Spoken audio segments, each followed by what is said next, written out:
final de semana passado chegou a ter o Gustavo Henrique e o Léo Pereira. E nas laterais, um Isla que espetava muito, que disparava, hoje substituído pelo Mateuzinho, já é uma coisa um pouco mais contida. Então essa linha de 4, com a proteção dos volantes, ela começa a ser um pouco melhor encaixada. Então há uma mínima evolução sem a bola. A gente vai falar depois da bola aérea. A bola aérea é um problema ainda do Renato. Mas esse encaixe sem a bola, dessa linha de 4, com os dois volantes na frente, protegendo um pouco mais. Tem um selo ali já do Rogério, como tinha o do Renato, quer dizer, como tinha do Rogério a história do Arão, mas o Renato muda isso. A história do atacar em bloco, uma pressão mais bem feita também. E é questão de você dar um pouco mais de liberdade aos seus homens da frente, não fixá-los tanto em posições. Hoje, no início do jogo, o São Paulo acelera o jogo contra uma defesa do Flamengo. O Flamengo tem uma mínima dificuldade ali nos primeiros 10, 12, 13 minutos. Depois o Flamengo entende que se movimentasse bastante, confundisse aquela marcação individual do São Paulo lá atrás, e aí você vê o Gabriel saindo muito da posição, o Bruno abrindo muito mais e às vezes por dentro. Então, essa movimentação constante era um pedido do Renato também, dava para ver claramente. Então, não acho que seja somente uma situação anímica, William. Tem situação da pressão pós-perda, o ataque em bloco, tem essa movimentação constante, tem essa proteção à zaga. Então, é muito do ambiente. Isso o Renato parece que já dominou ali em 10 dias. Não seria tão difícil. Mas começa a ver selos. E para falarmos depois, além da marcação protegida, precisa ver agora também como é que é essa bola aérea. Essa bola aérea, quer dizer, essas bolas levantadas ainda não estão tão acertadas ali, ajustadas, a troca de marcação por zona por individual, dá para falar bastante. Mas diga, Vitor. O anímico vem exatamente da distribuição dos jogadores e do que o treinador pede para eles. Não é só chegar ali, bom de papo, uma conversinha, tal. Se fosse assim, você contrata qualquer cara com uma boa retórica que se adapte aí ao elenco e você não precisa pagar. Pega um cara bom de bala e segura ali. Então, por exemplo, o Arão. Claramente o Arão prefere jogar na função atual. Ele poderia ser zagueiro, ele tem condições, mas ele gosta mais de jogar na função atual. O Bruno Henrique gosta de jogar pressionando a saída de bola da maneira como ele atua no Flamengo. O Gabigol também gosta de ter mais o Bruno Henrique por perto do que gosta de ter, por exemplo, o jogador jogando mais pela esquerda, mas mais como se fosse um atacante mais distante da área. O Diego gosta de fazer aproximação por todos os setores, como a Arrascaeta gosta de ter liberdade para se movimentar. O time gosta do perde e pressiona. Então o Renato, ele fez uma série de agrados que não são caridade, são coisas inteligentes que combinam com esse elenco do Flamengo, né? Não estou falando que caridade não seja algo inteligente, mas nesse caso foi algo pragmático, né? Do ponto de vista anímico, coletivo, tático, técnico, porque as coisas estão todas interligadas. Tanto que o crescimento individual, o próprio Bruno Henrique fala, fiz jogos ruins. Ele ainda fala outros jogos ruins, como o Gabigol hoje, por exemplo, não fez um jogo no nível do Gabigol. Mas eles farão mais jogos em alto nível se o time estiver atuando bem. Porque um bom coletivo potencializa cada jogador. E para o bom coletivo funcionar bem, é preciso que o time tenha os encaixes que mais se adaptam às características dos jogadores e o ambiente, para que os jogadores comprem as ideias do técnico. Que, na verdade, hoje não são ideias novas. São as ideias que eles já gostam mais há pelo menos alguns anos, desde 2019. Eu vendo o Flamengo, sabe a impressão que eu tenho? Esqueça o tipo de animal que eu vou fazer a comparação. Existem santuários que cuidam de animais e recuperam animais que o homem machuca quando não assassina, né? Porque você matou o animal, não tem mais como recuperá-lo.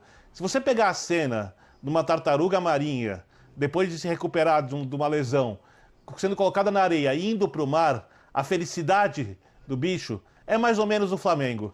É como se o Flamengo tivesse reencontrado o seu habitat natural, que é a sua forma de jogar futebol, né? E isso tem muito a ver com o que o treinador tem feito. Então o anímico é uma parte, William, que é a consequência do restante. O André, esse Flamengo aí que a gente está falando do Renato Gaúcho, essa recuperação da parte anímica, né? É um Flamengo que a gente está falando de colocar medo nos adversários, inclusive, né? Mas é um Flamengo que já conseguiu acessar quantos % daquele Flamengo do Jorge Jesus? Que o professor falou, ainda falta alguma coisa, o Pedro Ivo daqui a pouco vai falar da questão da defesa e tal, mas já conseguiu acessar quanto ali daquele Flamengo do Jorge Jesus? Não faço a menor ideia. A menor. Ótimo. Eu não tenho a menor condição de me aproximar desse cálculo. Mas tem alguma coisa ali já. Não, eu acho que tem, porque a forma de atuar é parecida e esses jogadores têm essa memória, né? Uma equipe de futebol ela é composta pelas interações entre os jogadores que atuam mais próximos, embora no futebol de hoje os bons times consigam produzir interações até entre os atletas de setores diferentes do time. Isso é o que a gente tem visto, né, nos trabalhos mais avançados aí e tal. Mas como os jogadores têm essa memória, eles se lembram de como eles se relacionavam com determinados companheiros em campo, eu acho que o retorno daquele padrão, ele pode não ser atingido totalmente, plenamente, mas eu acho que pode ficar em algo muito próximo disso. Pelo menos naquilo que os jogadores sentem, o que já é um grande caminho andado para o produto final ser parecido. A gente só vai poder falar ao final do campeonato, dependendo de quantos pontos o Flamengo fizer. Eu estava olhando a tabela aqui de 2019, né? O Flamengo ganhou o campeonato com extrema facilidade, com antecedência, já era o campeão há muito tempo, né?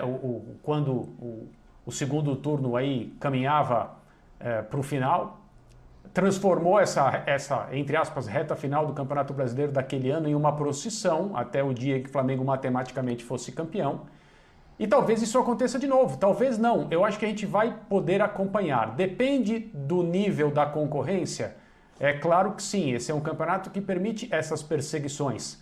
Cada time enfrenta o outro apenas 2 vezes, então se todo mundo fizer bem o seu trabalho, as coisas vão ser equilibradas até o final. E nesse momento na pontuação o Flamengo tem jogos a menos e precisa fazer a pontuação nesses jogos, mas ele não está na posição de líder do campeonato. Talvez por isso mesmo, porque tem jogos a menos. O fato é, a concorrência tende a ser melhor esse ano. Esse campeonato ele é um campeonato mais difícil e mais equilibrado, mas falando do Flamengo isoladamente, eu acho que é bastante possível que em termos de padrão o time seja semelhante. Eu não acho que a gente deva cobrar isso.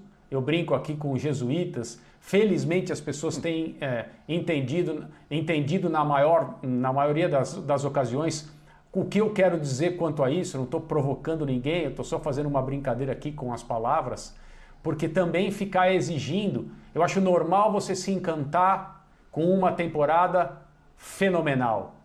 Aquilo é histórico, está na memória das pessoas que acompanham o futebol apenas porque gostam, está na memória, no coração, na pele, nas tatuagens dos torcedores do Flamengo que viram aquilo de perto e sentiram o que só o torcedor de um clube sente quando esse clube se apresenta dessa maneira.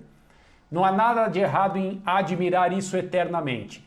O que eu acho que está errado é ser essa ideia, a cobrança em cima de tudo que veio depois.